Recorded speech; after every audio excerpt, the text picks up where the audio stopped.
भारत रत्न पूर्व प्रधानमंत्री अटल बिहारी वाजपेयी की 96वीं जयंती पर राष्ट्रपति रामनाथ कोविंद, प्रधानमंत्री नरेंद्र मोदी ने उनके समाधि सदैव अटल पर उन्हें अर्पित की पुष्पांजलि। अटल जी की जयंती को देश भर में मनाया जा रहा है सुशासन दिवस के रूप में। प्रधानमंत्री नरेंद्र मोदी ने किसान सम्मान निधि के तहत मिलने वाले वित्तीय लाभ की अगली किस्त को किया जारी। पीएम ने वर्चुअल माध्यम से 9 करोड़ से अधिक लाभार्थियों के खातों में 18,000 करोड़ रुपए भेजे।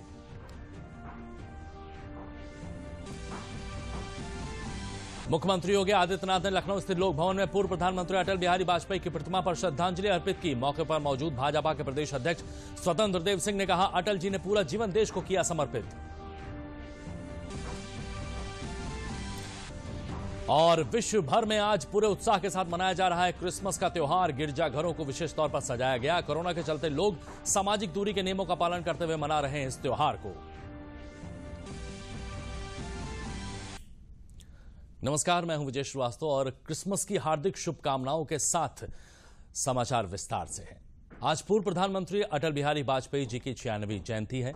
इस दिन को सुशासन दिवस के रूप में मनाया जाता है।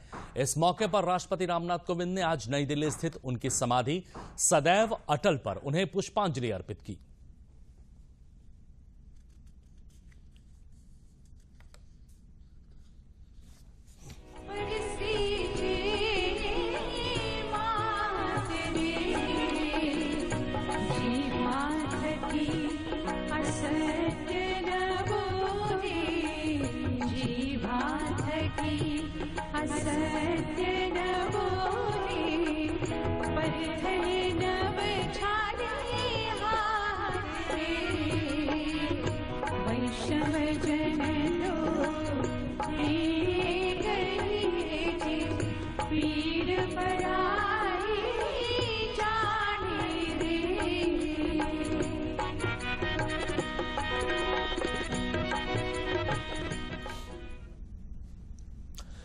लोकसभा अध्यक्ष ओम बिरला ने भी अटल बिहारी वाजपेयी की समाधि पर पुष्पांजलि अर्पित की। वहीं प्रधानमंत्री नरेंद्र मोदी ने भी अटल जी की समाधि पर सदैव अटल पर पुष्पांजलि अर्पित की।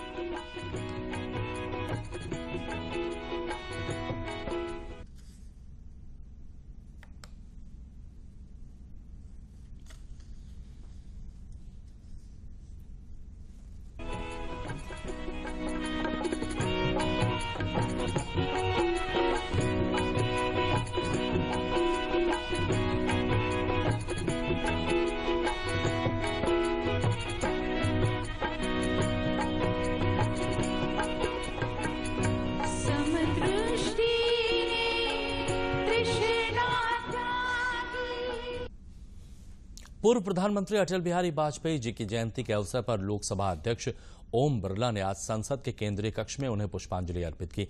इस अवसर पर प्रधानमंत्री नरेंद्र मोदी समेत अनेक नेताओं ने अटल जी को पुष्पांजलि अर्पित की।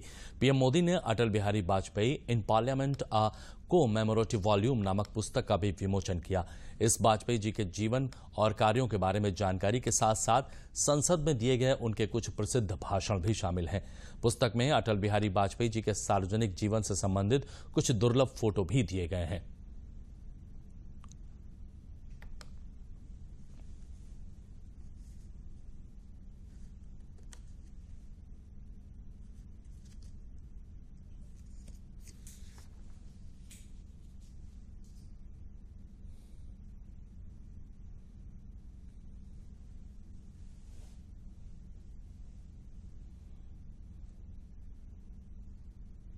अब पेश है पूर्व प्रधानमंत्री अटल बिहारी वाजपेयी जी को नमन करती हुई हमारी यह खास रिपोर्ट।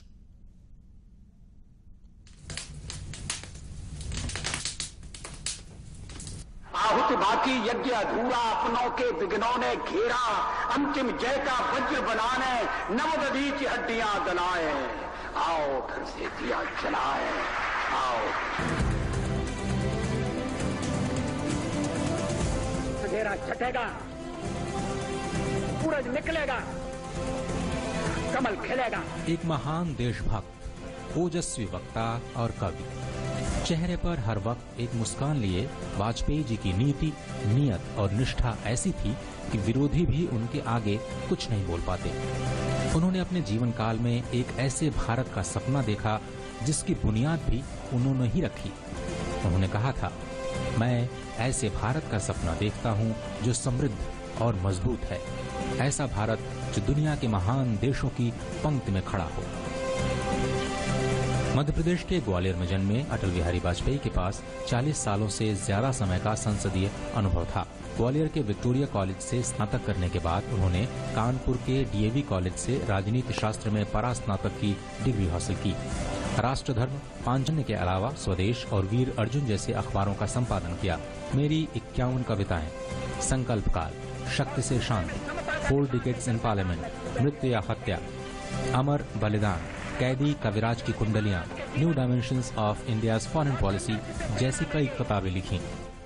सामाजिक समता का बिगुल बजाने वाले महात्मा फुले हमारे पथ प्रदर्शक होंगे। अटल बिहारी वाजपेयी 1961 से राष्ट्रीय एकता परिषद के सदस्य भी रहे। 1951 में जनसंघ के संस्थापक सदस्य और फिर 1968 से 1973 तक भारतीय जनसंघ के अध्यक्ष रहे। 1977 से 1980 तक जनता पार्टी के संस्थापक सदस्य और 1980 से 1986 तक भाजपा के अध्यक्ष भी रहे। 11वीं लोकसभा के दौरान वे नेता विपक्ष बने। इससे पहले मोरारजी देसाई सरकार में 24 मार्च 1977 से 28 जुलाई 1979 तक उन्होंने विदेश मंत्री का पदभार भी संभाला।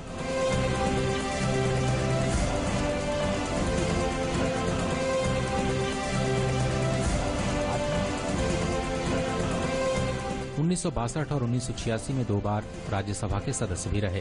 2004 में 5वीं बार लगातार लखनऊ से चुनाव जीतकर वे लोकसभा पहुंचे। वाजपेयी जी इकलौते ऐसे नेता थे जो 4 अलग अलग राज्यों उत्तर प्रदेश, गुजरात, मध्य प्रदेश और दिल्ली से चुनाव जीतकर लोकसभा पहुंचे। अटल बिहारी वाजपेयी 16 से 31 मार्च 1996 तक और फिर 19 मार्च 1998 से 13 मई 2004 तक प्रधानमंत्री रहे। उनके कार्यकाल को न सिर्फ याद किया जाता है बल्कि उस पर अमल भी किया जाता है। इसमें पोखरण परमाणु परीक्षण, राष्ट्रीय राजमार्ग और स्वर्णिम चतुर्भुज योजनाएं और आर्थिक नीतियों में दूरदर्शिता शामिल है। उनके 1998-99 के प्रधानमंत्री के कार्यकाल को दृढ़ निश्चय के 1 साल के रूप में जाना जाता है। इसी दौरान भारत उन चुनिंदा देशों में शामिल हुआ जिन्होंने परमाणु परीक्षण को सफलतापूर्वक अंजाम दिया। फरवरी 1999 में पाकिस्तान बस यात्रा ने उपमहाद्वीप की परेशानियों को सुलझाने के लिए एक नए दौर का सूत्रपात भी किया। लेकिन जब दोस्ती का ये रूप धोखे में तब्दील होकर कारगिल के तौर पर सामने आया, तब भी उनके नेतृत्व में देश ने डटकर मुकाबला किया और घुसपैठियों को खदेड़ने में कामयाबी हासिल की।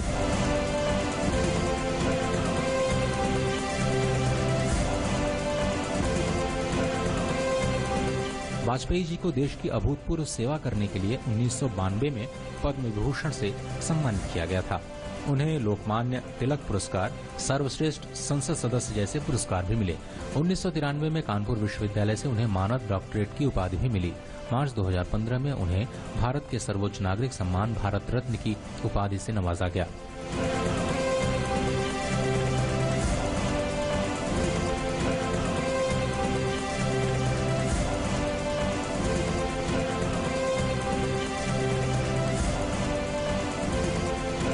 दो 2014 में भारी बहुमत से जीत हासिल करने के बाद प्रधानमंत्री नरेंद्र मोदी ने अटल बिहारी वाजपेयी की जयंती सुशासन दिवस के रूप में मनाने की घोषणा की। सुशासन दिवस यानी देश की सभी नीतियों और निर्णयों को मनाने का दिन। इसके पीछे मकसद यह है कि भ्रष्टाचार मुक्त शासन स्थापित करने के लिए प्रेरणा मिल सके, आम लोगों के कल्याण को प्राथमिकता दी जा सके। वाजपेयी जी ने एक बार कहा था, भारत को लेकर मेरी एक दृष्टि है, ऐसा भारत जो भय, भूख, निरक्षरता और अभाव से मुक्त हो, और भारत उस दिशा में तेजी से आगे भी बढ़ रहा है। Bureau report, DD news. और इस खास रिपोर्ट के बाद बुलेटिन में आगे बढ़ते हैं।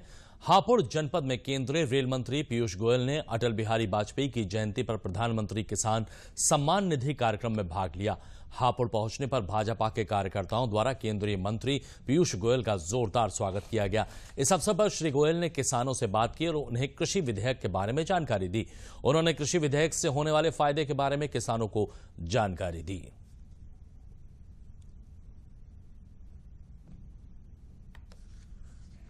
जो प्रधानमंत्री किसान सम्मान निधि की घोषणा करने का मुझे मौका मिला, जब 1 फरवरी 2019 को बजट पेश हुआ था, तब माननीय प्रधानमंत्री नरेंद्र मोदी जी के मार्गदर्शन में, उनके आशीर्वाद से प्रधानमंत्री किसान सम्मान निधि की घोषणा की गई, जिसके तहत हर वर्ष हर किसान के खाते में सीधा 6,000 रुपए देने का उन्होंने निर्णय किया, फैसला किया। और 1 दिसंबर 2018 से ही उस योजना को लागू कर दिया गया। और उसी कड़ी में आज माननीय प्रधानमंत्री नरेंद्र मोदी जी के कर कमलों द्वारा एक किश्त सीधा 9 करोड़ से अधिक किसानों के खाते में सीधा जाएगी। प्रधानमंत्री नरेंद्र मोदी ने पंडित मदन मोहन मालवीय जी को भी उनकी जयंती पर नमन किया। पीएम ने ट्वीट के माध्यम से कहा, काशी हिंदू विश्वविद्यालय के प्रणेता और बहुआयामी प्रतिभा के धनी महामना पंडित मदन मोहन मालवीय जी को उनकी जन्म जयंती पर शत शत नमन। उन्होंने अपना संपूर्ण जीवन समाज सुधार और राष्ट्र सेवा को समर्पित कर दिया। देश के लिए उनका योगदान पीढ़ी दर पीढ़ी प्रेरित करता रहेगा। पूर्व प्रधानमंत्री भारत रत्न स्वर्गीय अटल बिहारी वाजपेयी की जयंती पर किसानों को प्रधानमंत्री नरेंद्र मोदी ने प्रधानमंत्री किसान सम्मान निधि के तहत मिलने वाले वित्तीय लाभ की अगली किश्त जारी की।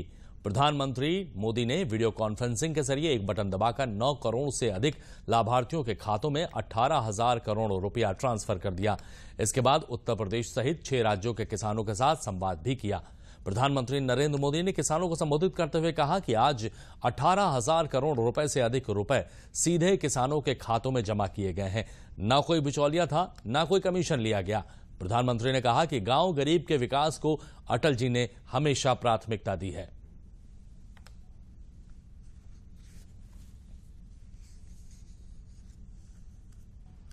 देश के 9 करोड़ से ज्यादा किसान परिवारों के बैंक खाते में सीधे एक कंप्यूटर की क्लिक से 18,000 करोड़ रुपए से भी ज्यादा रकम उनके किसानों के बैंक के खाते में जमा हो गए हैं। जब से ये योजना शुरू हुई है तब से 1,10,000 करोड़ रुपए से ज्यादा 1,10,000 करोड़ रुपए से ज्यादा किसानों के खाते में पहुंच चुके हैं। और यही तो गुड गवर्नेंस है, यही तो गुड गवर्नेंस टेक्नोलॉजी के द्वारा उपयोग किया गया है। 18,000 करोड़ से ज्यादा रुपये पल भर में, कुछ ही पल में सीधे किसानों के बैंक खातों में जमा हो गए हैं। कोई कमीशन नहीं, कोई कट नहीं, कोई हेराफेरी नहीं। टेक्नोलॉजी का इस्तेमाल करते हुए पीएम किसान सम्मान योजना में ये सुनिश्चित किया गया है कि लीकेज न हो। प्रधानमंत्री ने भी कहा कि किसानों को बदनाम कर कुछ लोग अपनी राजनीति चमका रहे हैं। पहले की सरकारों की नीति के कारण वो किसान बर्बाद हुआ जिसके पास कम जमीन थी। प्रधानमंत्री ने कहा, हमारी सरकार ने आधुनिक खेती को लेकर बल दिया है। प्रधानमंत्री ने कहा, हमारा फोकस किसानों के खर्च को कम करने पर किया गया है। पीएम फसल बीमा योजना, किसान कार्ड, सम्मान निधि योजना की मदद से खेती को आसान किया गया है।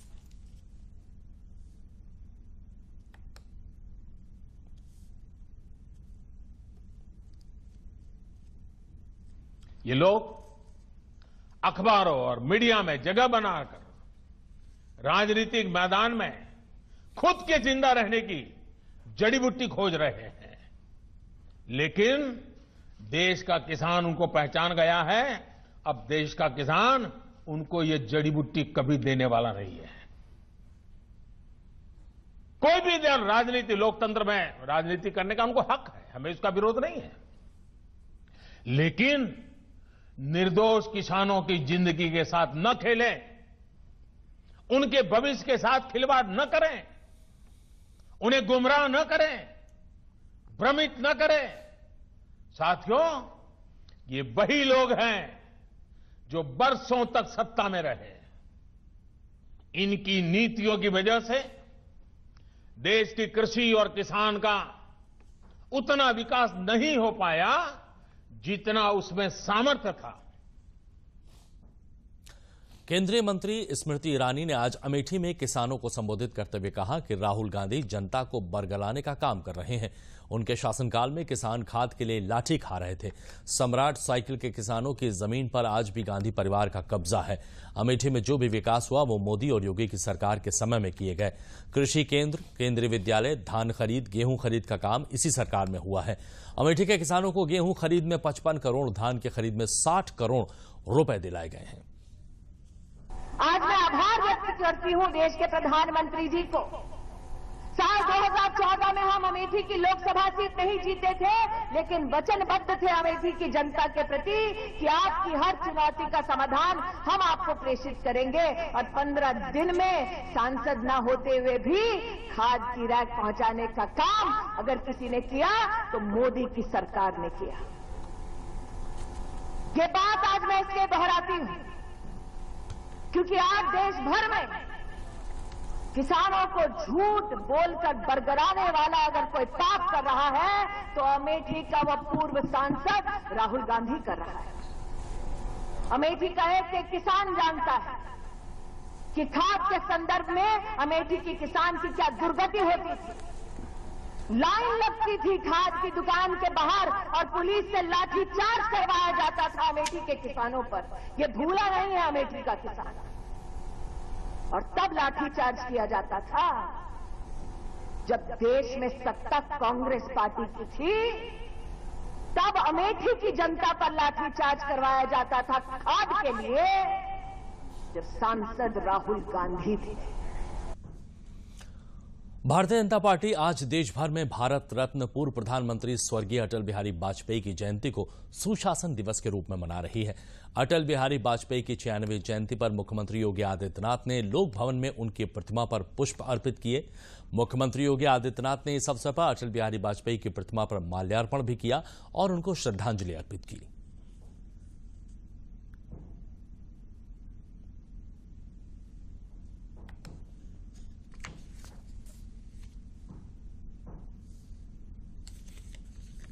उन्होंने पत्थर के ऊपर घास उगाया, परिश्रम की पराकाष्ठा किए, कार्यकर्ताओं को लेकर आगे चले और जनता का विश्वास हासिल किया और 14 साल के अंदर देश में शासन यानी सरकार बनाए। सरकार बनाने के बाद पहली बार इस देश के अंदर प्रधानमंत्री सड़क योजना किसी ने देखा था। गांव को जोड़ने का सीसी योजना देखा था। हाईवे, नेशनल हाईवे, 4 लेन की सड़कें पहली बार इसने देश ने यह देखा था कि कोलकाता से बॉम्बे, बॉम्बे से वाराणसी कैसे जोड़ा जाता है, पहली बार उन्होंने देखा था। किसान क्रेडिट कार्ड, पोखरण विस्फोट, कारगिल युद्ध, यानी देश के सम्मान के लिए, भारत मां के सम्मान के लिए अपना जीवन समर्पित कर दिया। वो स्वयं में अटल थे, यानी इस देश के लिए समर्पण, यानी अटल समर्पण में देश के लिए किए, इस मातृभूमि के लिए मैं आज वंदन करता हूं। इस नेता के लिए अभिनंदन करता हूं, इनके चरणों में मैं नमन करता हूं। किसानों के आंदोलन की बीच सरकार की ओर से किसानों को एक और चिट्ठी लिखी गई है। कृषि मंत्रालय द्वारा लिखी गई चिट्ठी में कहा गया है कि सरकार किसानों की हर मांग पर चर्चा करने के लिए तैयार है। सरकार ने साफ तौर पर कहा है कि अभी भी बातचीत के रास्ते खुले हुए हैं। राजधानी दिल्ली की अलग अलग सीमाओं पर अपनी मांगों को लेकर प्रदर्शन कर रहे किसानों का आंदोलन जारी है। वहीं तमाम किसान संगठन भी नए कृषि कानूनों के समर्थन में आगे आ गए हैं। किसान कानून के पक्ष में किसानों का समर्थन लगातार बढ़ता जा रहा है और तमाम अलग अलग हिस्सों से किसान संगठन कृषि सुधारों के समर्थन में कृषि मंत्री से मिल रहे हैं। गुरुवार को किसानों के 2 प्रतिनिधि मंडल ने कृषि मंत्री से मुलाकात की। पहला संगठन था किसान मजदूर संघ का, जो कि बागपत से आया था। इन लोगों ने कृषि मंत्री से मुलाकात की और कृषि कानून के प्रति समर्थन व्यक्त किया। दूसरा संगठन था किसान सेना का, जो गौतम बुद्ध नगर से आए थे। कृषि मंत्री से मुलाकात में किसानों ने कहा कि किसान कानून कृषि के हित में है और किसी भी दबाव में इसे वापस नहीं लिया जाना चाहिए। इन किसानों की मांग है कॉन्ट्रैक्ट खेती में शिकायत के लिए एडीएम कोड की जगह क्रिमिनल कोड बनाया जाए। साथ ही टोल प्लाजा से किसानों को मुक्ति मिले ताकि देश में कहीं भी अपनी फसल बेच सके। कृषि मंत्री हैं तोमर साहब, उनसे हमने ये निवेदन करा कि कोई भी कुछ भी इसमें संशोधन नहीं करना है। क्योंकि सरकार ने 70 साल के बाद किसान आजाद किया है। कृषि कानून जो बनाए हैं प्रधानमंत्री जी ने, उनका समर्थन करते हैं। उसमें हमें फायदा है। बाहर की कंपनी आएगी, सामान खरीदेंगी, हमें अच्छा खरीदार मिलेंगे। उनको जो है वे आपस में बोली लगा करके 2 पैसे ज्यादा ही दे करके जाएंगी। देश आजाद है 1947 में, किसान आजाद हुए 2020 में। अगर इनमें मोदी जी मामूली भी पीछे हटते हैं, समझ लो वो भी कोई न कोई किसानों के पैरों में बेड़ी पड़ेगी। मुश्किल से तो ये बेड़ी खुली है, तो यही समर्थन के लिए आए, सबके सब यही आए। किसानों से मुलाकात के बाद कृषि मंत्री ने इन संगठनों का धन्यवाद दिया। कृषि मंत्री ने फिर दोहराया कि सरकार किसानों की हर समस्या का समाधान करने को प्रतिबद्ध है। इस बीच सरकार आंदोलन पर बैठे किसानों से बार बार वार्ता के लिए कह रही है। किसान संगठनों को सरकार की ओर से आज फिर पत्र लिखा गया है। संयुक्त किसान मोर्चा को सरकार ने एक बार फिर वार्ता का प्रस्ताव देते हुए कहा है कि सरकार कानून से जुड़े सभी मुद्दों पर बात के लिए तैयार है। ये सारे किसान यहाँ सिर्फ इसलिए चलकर आए हैं क्योंकि ये कृषि सुधार बिलों का समर्थन करना चाहते हैं। इन्होंने सबने मिलकर मुझे समर्थन पत्र भी दिया है और इन्होंने यह भी कहा है कि कृषि सुधार बिल में संशोधन के मामले में सरकार को किसी दबाव में आने की जरूरत नहीं है। ये बिल वर्षों बाद संसद ने पारित किए और इससे किसान के जीवन में खुशहाली आएगी। तो किसान कृषि मंत्रालय में आएगा तो कृषि मंत्रालय के दरवाजे खुले हुए हैं। मैं आंदोलनकारी किसानों से भी बात करता हूं, जो समर्थन में हैं उन सब किसानों से बात करता हूं। जो किसान है उसके प्रति मेरी जिम्मेवारी है और उस जिम्मेवारी का निर्वाह करने के लिए मैं हमेशा तैयार हूं। बुधवार को ही संयुक्त किसान मोर्चा ने पत्र लिखकर वार्ता से इनकार करते हुए कहा था कि सरकार ठोस प्रस्ताव दे तो वो बातचीत के लिए तैयार हैं। हालांकि सरकार का कहना है कि संवाद से ही समाधान निकलेगा। हमारा विश्वास है संवाद से ही लोकतंत्र चलता है। सरकार के दरवाजे संवाद के लिए हमेशा खुले हैं और हम संवाद से ही रास्ता निकालेंगे, यह हमें पूरा विश्वास है। इन सबके बीच दिल्ली की सीमाओं का प्रदर्शन जारी है। किसान को रद्द करने की अपनी मांग पर अड़े हुए हैं। किसानों के आंदोलन से दिल्ली के साथ साथ नोएडा और गाजियाबाद के लोगों को काफी दिक्कतों का सामना करना पड़ रहा है। बेरोजगारों को रोजगार देने के उद्देश्य से गठित नारायण सेवा संस्थान के भूमि पूजन और शिलान्यास कार्यक्रम का आयोजन बाराबंकी के बरेठी में किया गया। इस कार्यक्रम में केंद्रीय कौशल विकास और उद्यमशीलता मंत्री डॉक्टर महेंद्र नाथ पांडे, उप मुख्यमंत्री डॉक्टर दिनेश शर्मा, नगर विकास मंत्री आशुतोष टंडन, कानून एवं न्याय मंत्री ब्रजेश पाठक ने भी शिरकत की। इस मौके पर राष्ट्रीय स्वयंसेवक संघ के सह सर कार्यवाहक डॉक्टर कृष्ण गोपाल ने कहा, नारायण सेवा संस्थान के रोजगार उपलब्ध कराने में मील का पत्थर साबित होगा। उन्होंने कहा कि प्रत्येक विद्यार्थियों को मात्र डिग्री देने का उद्देश्य छोड़कर व्यवहारिक ज्ञान लेने की आवश्यकता है। डॉक्टर महेंद्र नाथ पांडे ने यह भी कहा कि अपने विभाग में स्किल डेवलपमेंट के कई कार्यक्रम संस्थान में शुरू कराए जाएंगे। वहीं उप मुख्यमंत्री डॉक्टर दिनेश शर्मा ने कहा, इस संस्था का मुख्य उद्देश्य समाज के जरूरतमंदों को व्यवहारिक ज्ञान देकर योग्य नागरिक बनाना है। किसान आंदोलन पर बोलते हुए उप मुख्यमंत्री ने कहा कि केंद्र और प्रदेश सरकार किसानों से बात करने को हमेशा से तैयार है। अन्नदाता की सेवा ही प्रधानमंत्री का उद्देश्य है। उन्होंने किसानों से अनुरोध किया कि हम उनसे बात करने को तैयार हैं। विपक्ष के लोग किसान आंदोलन को दूसरी ओर ले जाना चाहते हैं, मगर वो सफल नहीं होंगे।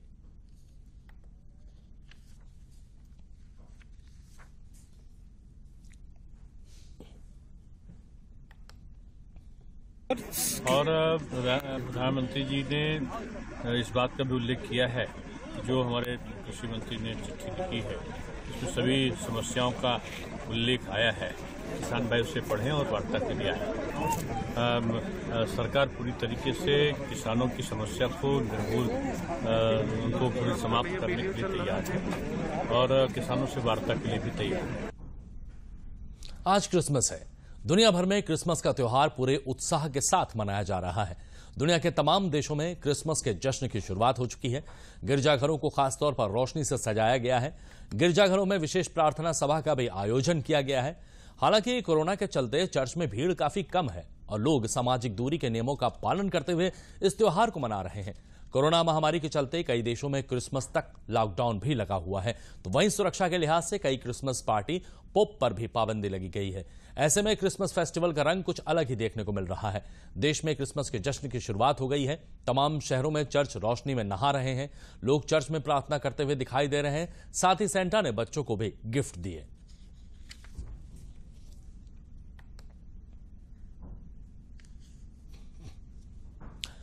गरीबों के लिए आवास निर्माण में प्रदेश ने प्रथम स्थान प्राप्त किया है। साथ ही लाइट हाउस प्रोजेक्ट में लखनऊ ने अव्वल अपने आप को किया है। इसके लिए आगामी 1 जनवरी को प्रधानमंत्री के हाथों सम्मानित किया जाएगा। केंद्रीय आवासन और शहरी कार्य मंत्रालय ने 2018 में इस योजना की शुरुआत की थी। सबके लिए आवास योजना केंद्र सरकार ने साल 2018 में शुरू की थी। इसमें तकनीक का इस्तेमाल करते हुए सस्ते, टिकाऊ, हरित और आपदा प्रतिरोधी भवन का निर्माण कराना था। लखनऊ में लाइट हाउस प्रोजेक्ट में एक 40 भवनों का निर्माण किया गया है। ये परियोजना 12 महीने में पूरी हुई है। इस चुनौती को पूर्ण करने में लखनऊ प्रथम स्थान प्राप्त किया है।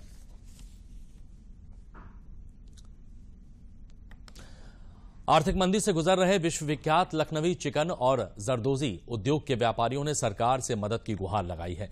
कोरोना वायरस के चलते अनलॉक के बाद भी बाजारों में चिकन और जरदोजी के कामों की नहीं बढ़ रही है मांग। चिकन व्यापारी अंकुर दीक्षित ने बताया है कि लॉकडाउन से पहले चिकन के उत्पादों की बिक्री अच्छी होती थी। लॉकडाउन खत्म होने के बाद भी चिकन उत्पादों की बिक्री ना के बराबर हो रही है। आर्थिक मंदी के इस दौर में जहां एक तरफ चिकन में उपयोग होने वाले कपड़े महंगे हो गए हैं, वहीं कमाई न होने के कारण कारीगरों को वेतन देने में कठिनाइयां आ रही हैं। यही हाल जरदोजी के कारीगरों का भी है। जरदोजी में उपयोग होने वाले उत्पादों पर सर्विस चार्ज बढ़ जाने से काफी दिक्कतों का सामना करना पड़ रहा है।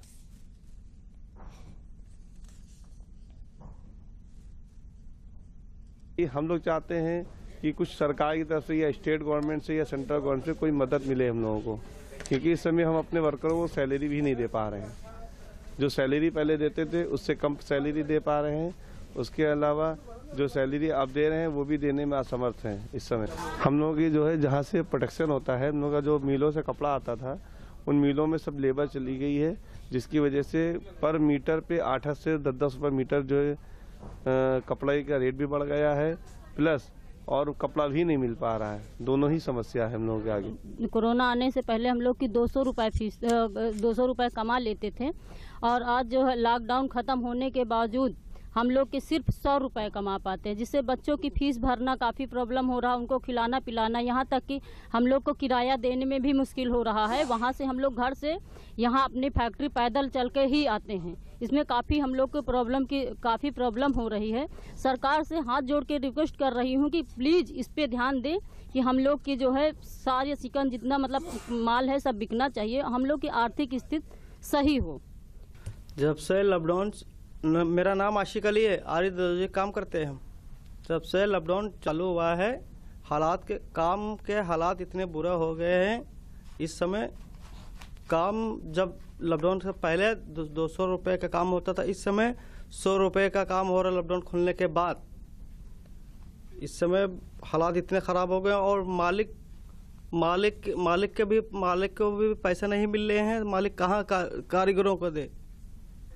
जो इस पे मटेरियल भी लगता है उस पे भी पैसे बढ़ गए हैं।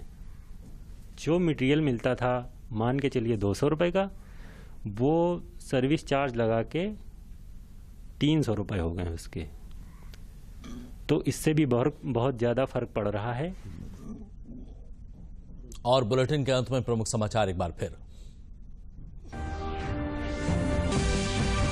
भारत रत्न पूर्व प्रधानमंत्री अटल बिहारी वाजपेयी की 96वीं जयंती पर राष्ट्रपति रामनाथ कोविंद, प्रधानमंत्री नरेंद्र मोदी ने उनकी समाधि सदैव अटल पर उन्हें अर्पित की पुष्पांजलि। अटल जी की जयंती को देश भर में मनाया जा रहा है सुशासन दिवस के रूप में। प्रधानमंत्री नरेंद्र मोदी ने किसान सम्मान निधि के तहत मिलने वाले वित्तीय लाभ की अगली किस्त को किया जारी। पीएम ने वर्चुअल माध्यम से 9 करोड़ से अधिक लाभार्थियों के खातों में 18,000 करोड़ रुपए भेजे।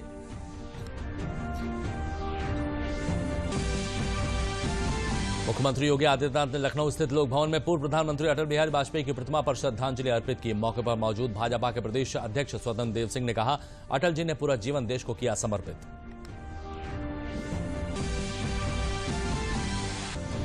और विश्व भर में आज पूरे उत्साह के साथ मनाया जा रहा है क्रिसमस का त्योहार। गिरजाघरों में विशेष तौर पर सजाया गया है।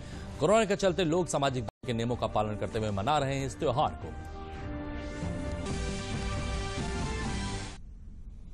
और क्रिसमस की ढेर सारी खुशियों के साथ बुलेटिन से दी इजाजत। नमस्कार।